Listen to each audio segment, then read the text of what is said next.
Class. चलिए फिर से स्वागत है आपका एक बार विज्ञान विषय की क्लास में। और बेटा तीसरा पार्ट पढ़ रहे थे विज्ञान विषय में हम लोग तंतु से वस्त्र तक, जो कि हमने कल शुरू किया था।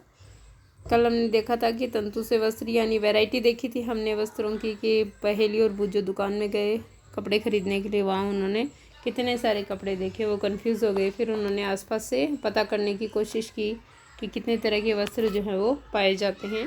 आज हम लोग देखेंगे कि वस्त्र जो है वो किस प्रकार बनते हैं। तंतु से वस्त्र तक हमारा पाठ भी इसी सिलसिले में है, इसी बारे में है कि तंतु से वस्त्र। तंतु बहुत पतले जो है रेशे होते हैं, ठीक है। और ये रेशे जो है, कुछ रेशे तो हमें जंतुओं से प्राप्त होते हैं, कुछ रेशे हमें पौधों से प्राप्त होते हैं यानी प्राकृतिक रेशे होते हैं, जबकि कुछ जो है वो कुछ रसायनों से फैक्ट्रीज़ में बनाए जाते हैं, जिनको कि हम कृत्रिम रेशे या संश्लेषित रेशे कहते हैं, मानव निर्मित रेशे भी कह सकते हैं। आज हम लोग देखेंगे तंतु क्या होते हैं यानी फाइबर्स जो है वो क्या होते हैं। चलो क्रियाकलाप करेंगे इसके लिए। एक, किसी सूती कपड़े के टुकड़े से कोई धागा बाहर निकालिए। देखा था ना पिछले वीडियो में, मैंने आपको बताया था कि कोई धागा अगर बाहर निकला हो तो उसको खींच कर देखिए। अगर बाहर नहीं निकला हो तो आप क्या कर सकते हैं, सुई या ऑल पिन की सहायता से या फिर सेफ्टी पिन, सुई पिन की सहायता से आप उसको खींचकर बाहर निकाल सकते हैं। अब क्या करना है, किसी सूती कपड़े के टुकड़े से कोई धागा बाहर निकालिए। इस धागे के टुकड़े को मेज पर रखिए। इस धागे के टुकड़े के एक सिरे को अपने अंगूठे से दबाइए। धागे के दूसरे सिरे को इसकी लंबाई के अनुदिश, है ना, यानी लंबाई के अनुदिश बराबर बराबर में चित्र 3.4 में दर्शाए अनुसार अपने नाखून से खरोंचिए। खरोंचना, जैसे किसी चीज़ को खरोंच कर सीधा करते हो ना आप, वैसे एक हिस्सा पकड़कर अंगूठे और अंगुली के बीच में या टेबल पर दबाकर एक हिस्से को अंगूठे से दबा करके और उसी अंगूठे के पास से शुरू कीजिए और खींचते हुए दूसरे अंगूठे के नाखून से अंत तक ले जाइए। कई बार ये प्रक्रिया करनी है आपको। आप देखते हो जब हम लोग कपड़े के ऊपर भी अंगुली अंगूठा रगड़ते हैं तो आपने देखा होगा बच्चों, बिल्कुल बारीक बारीक, है ना, रोम जैसे धागे बाहर निकल जाते हैं। यही तंतु हैं बेटा। चित्र 3.4 में दर्शाए अनुसार आपको नाखून से खरोंचना है। क्या आप इस सिरे पर यह देखते हैं कि तागा जो है पतली लड़ियों में विभक्त हो गया या विखंडित हो गया? बिल्कुल हो जाता है। कई बार आपने सुई में धागा डालते हुए देखा होगा कि उसके बल जो हैं वो निकल जाते हैं और कई हिस्सों में बंट जाता है वो, उसी कारण वो सुई में घुस नहीं पाता, सुई के छेद के अंदर, तो हम लोग उसको आगे से काटते हैं। इसकी स्थिति बिल्कुल वैसी हो जाएगी। देखिए आप यहाँ देखिए, इसके बल जो है वो किस तरह से खुल गए हैं, है ना, मुंह खुल गया ना आगे से, इस तरह से पतले हिस्सों में बंट गया है। यही तंतु है, विखंडित हो गया।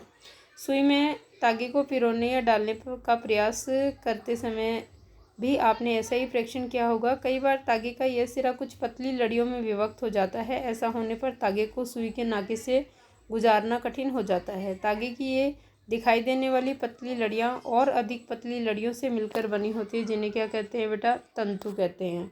यानी बहुत बारीक होते हैं रेशे, जिनको बंटने पर धागा बनता है। वस्त्र तागों या धागों से मिलकर बने होते हैं, यानी तागे तो किससे मिलकर बने होते हैं, तंतुओं से। धागा किससे बनता है, फाइबर्स या रेशों से। रेशे को ही तंतु कहते हैं। और धागों से क्या बनते हैं, वस्त्र बनते हैं। तथा तागे भी आगे तंतुओं से मिलकर बने होते हैं। ये तंतु कहाँ से आते हैं, अब हम देखेंगे कि सोर्स ऑफ फाइबर्स कहाँ कहाँ से प्राप्त होते हैं हमको। कुछ वस्तुओं जैसे सूती, जूट, रेशमी तथा ऊनी के तंतु पादपों तथा जंतुओं से प्राप्त होते हैं। कहाँ से प्राप्त होते हैं, पादप और जंतुओं से। मैंने आपको बताया था ना कि कुछ रेशे तो होते हैं प्राकृतिक और कुछ रेशे कैसे होते हैं, संश्लेषित। प्राकृतिक रेशे जो होंगे वो किससे प्राप्त होंगे, या तो जंतुओं से प्राप्त होंगे और या तो पौधों से प्राप्त होंगे। तो इस पार्ट में हम लोग जंतु रेशों के बारे में बताएंगे आपको कौन कौन से हैं, और पादप रेशों के बारे में भी बताएंगे।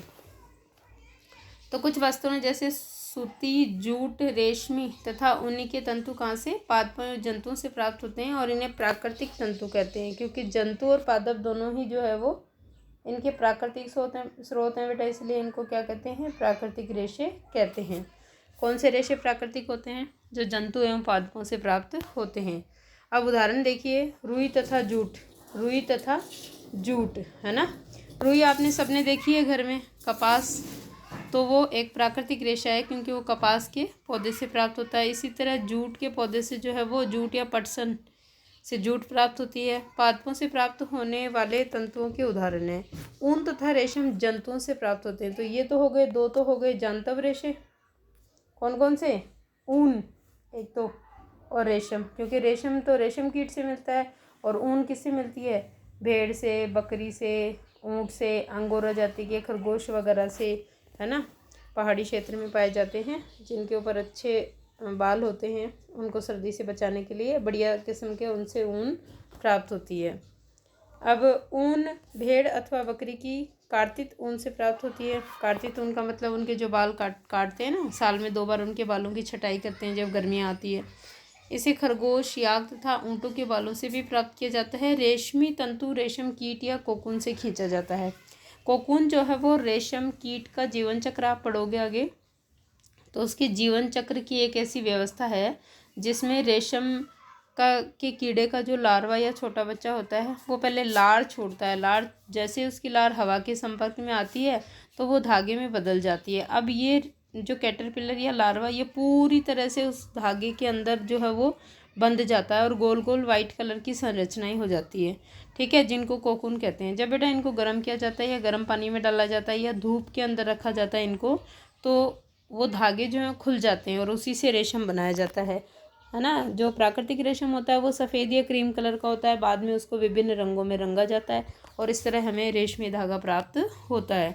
तो रेशमी तंतु जो है या रेशम जो है वो रेशम कीट के कोकून अवस्था से खींचा जाता है या बनाया जाता है। हजारों वर्ष तक वस्त्र निर्माण के लिए केवल प्राकृतिक तंतुओं का ही उपयोग होता था। पिछले लगभग 100 वर्षों से ऐसे रासायनिक पदार्थ जिनका स्रोत पादप अथवा जंतु नहीं है से तंतुओं का निर्माण किया जा रहा है। मतलब क्या हुआ कि पहले तो केवल पौधे और जंतुओं से प्राकृतिक रूप से ही तंतु प्राप्त होते थे, लेकिन अब क्या हो रहा है, अब पिछले 100 वर्षों से लगभग ऐसे रसायन हमको मिल गए हैं कि मनुष्य जो है उन रसायनों से भी क्या बना रहा है, तंतु बना रहा है, संश्लेषित तंतु बना रहा है, जिनको हम लोग संश्लेषित तंतु या सिंथेटिक फाइबर्स कहते हैं, जिनका स्रोत पादप अथवा जंतु नहीं है। ये तंतुओं का निर्माण किया जा रहा है। इन्हें संश्लिष्ट तंतु कहते हैं या मानव निर्मित तंतु फाइबर कहते हैं, जैसे कि पॉलिएस्टर, नायलॉन और एक्रिलिक।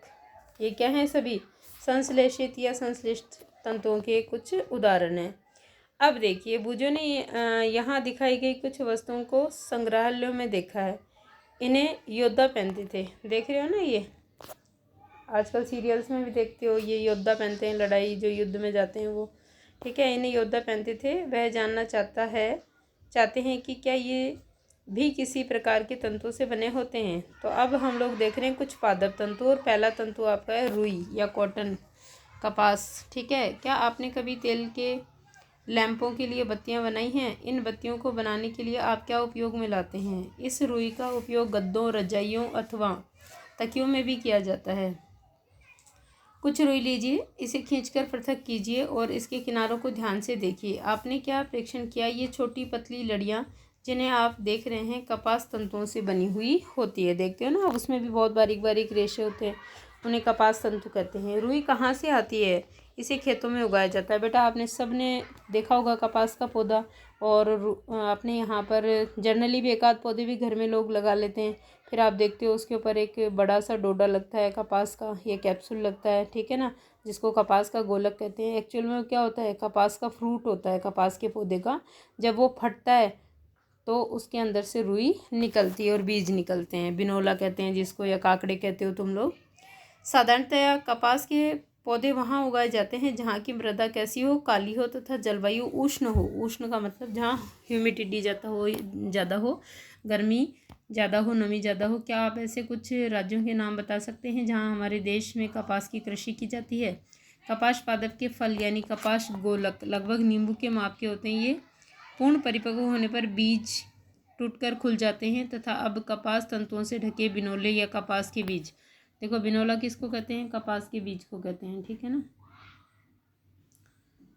देखा जा सकता है। क्या आपने ऐसा कपास खेत देखा है जो कपास चुने जाने के लिए तैयार हो जाता है? जब देखो कपास के ये फ्रूट या जो गोलक हैं वो फट जाते हैं, और उस समय अगर रात्रि में ऐसे कपास के खेत को देखा जाए तो बिल्कुल ऐसा प्रतीत होता है जैसे ये खेत जो है वो बर्फ़ से ढका हुआ है, इतना सफ़ेद, क्योंकि जैसे ही गोलक फटते हैं पौधों के, वैसे ही सफ़ेद रुई जो है या कपास जो है वो बाहर दिखने लगता है और उसको फिर हाथ से चुन करके अलग कर लिया जाता है पौधे से। इस समय खेत कपास के परिफूलों यानी रोगों से इतना श्वेत हो जाता है जैसे हिम ने ढक लिया हो, यानी बर्फ़ ने ढक लिया हो। ये देखो इस समय जो है कपास जो है वो बीनने के लिए एकदम तैयार है ये खेत, और किस तरह से देखो ये रुई का जैसे ही गोलक फटा है वैसे ये कपास जो है बाहर आ गया है। तो सफ़ेद रंग के कारण ये ऐसे लगते हैं जैसे बर्फ़ ने इनको ढक लिया हो। साधारणतः इन कपास बॉलों से, बोले यानी गोलक, बोलों से कपास को हस्तचयन द्वारा मतलब हाथ से पिक करना या बीनना प्राप्त किया जाता है। इसके पश्चात कपास के बीजों को कंकतन द्वारा पृथक किया जाता है। कंकतन एक कंगा देखा ना आपने, दांते वाला कंगा जिससे बाल बनाते हैं हम, कॉम्ब, इसके जैसा एक उपकरण होता है और उससे इन बीजों की जो है वो क्या की जाती है, कॉम्बिंग की जाती है, जिससे रेशा जो है वो बीजों से अलग हो जाता है। इसके पश्चात कपास के बीजों को कंकतन द्वारा पृथक किया जाता है। इस प्रक्रिया को कपास ओटना कहते हैं। क्या कहते हैं? कपास ओटना कहते हैं, और इंग्लिश में कहते हैं गिनिंग। प्रारंभिक ढंग से कपास हाथों से ओटी जाती थी। चित्र 3.7 में देखिए, आप देख रहे हैं ना कपास किस तरह ओट रही है। आजकल कपास ओटने के लिए मशीनों का उपयोग भी किया जाता है। बड़ी बड़ी मशीनें आ गई जिससे लेबर बचता है, ठीक है, ज़्यादा टाइम नहीं लगता, तो आजकल ऐसे होता है। अब आप इसमें से करोगे प्रश्न के तौर पे, यहाँ पे कपास ओटना किसे कहते हैं, ठीक है, प्राकृतिक रेशे किसे कहते हैं, संश्लेषित रेशे किसे कहते हैं। इसके अलावा प्राकृतिक रेशों के उदाहरण और संश्लेषित रेशों के उदाहरण लिखेंगे। तथा प्राकृतिक रेशे भी दो तरह के होते हैं, एक तो पादप रेशे और एक जांतव यानी जंतुओं से प्राप्त रेशे। दोनों के अलग अलग नाम लिखेंगे। ओके स्टूडेंट्स, ये सारा काम आपको यहाँ से करना है आज।